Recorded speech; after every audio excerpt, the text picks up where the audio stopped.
Wakil Ketua Dewan Pembina Partai Gerindra Hasyim Joyo Hadikusumo menyebut tidak ada peluang bagi Prabowo untuk menjadi bakal calon wakil presiden. Hasyim menyebut jika Ganjar mau ikut diduetkan dengan Prabowo harus bersedia sebagai bakal calon wakil presiden.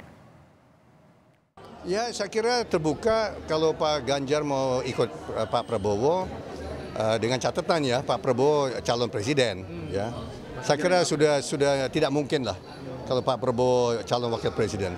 Pak Prabowo jauh lebih senior, ya 15 tahun lebih tua, pengalamannya berbeda kan, ya.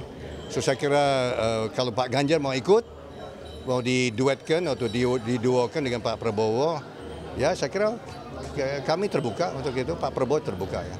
Sebagai calon wakil presiden, ya, itu terbuka, itu kemungkinan terbuka kalau Pak Ganjar mau jadi, tapi harus disetujui oleh PKB, kan begitu, ya.